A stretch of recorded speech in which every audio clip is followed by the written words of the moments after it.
Rəna Vaygün 82 nömrəli tam orta ümumi təhsil məktəbin biologiya müəllimi.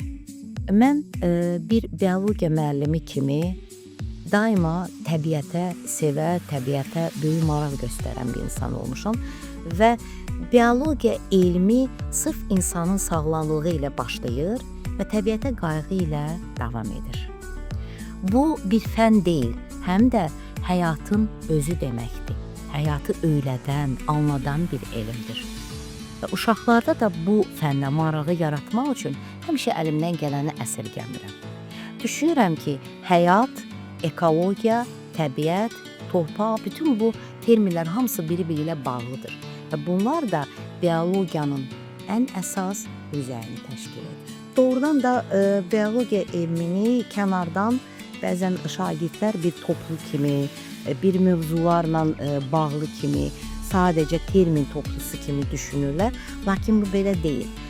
Biologiya sırf həyata bağlı olduğu üçün çalışıram dərslərimdə sadə təcrübələrdən çox istifadə edeyim. Real həyat və əlaqəli olaraq layihələr tapşırıram.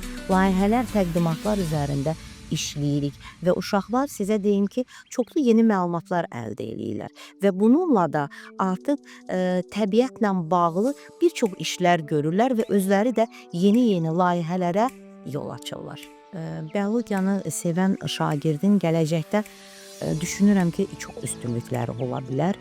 Çünki şagird artıq biologiya fənnini öyrənərkən onda təbiətə bağlı hissi artır və anlayır ki, hər birimiz təbiətin bir parçasıyıq, bir təbiəti qorumalıyıq, torpağımızı, vətənimizi sevməliyik, ona ürəkdən bağlı olmalıyıq. Elə bu fikrimi şeir parçası ilə davam etdirmək istəyirəm. Torpaq da anadır, onun canı var, zərif damarlarda axan qanı var, sinəsi söhbətlə, sözlə doludur, hələ yazılmayan bir dastanı var. Doğrudan da təbiət sirlərlə dolu bir aləmdir və bu aləmin sirlərini açmaqda biz şagirdlərlə birlikdə bir çox qapılar döyürük, bir çox yeniliklər axtarırıq və düşünürəm ki, bu fənni öyrənən şagird gələcəkdə bir çox şeylər əldə etmiş olacaq.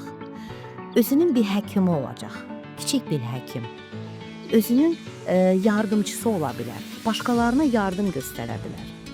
Eyni zamanda həm də öyrəndiyi gigiyena qaydaları, yardım qaydalarını kimlərləsə paylaşa bilər, ekoloji baxımdan problemlərin həllində kimlərəsə kömək ola bilər. Bütün bunları bilən şagird doğrudan da çox qazanmış olar.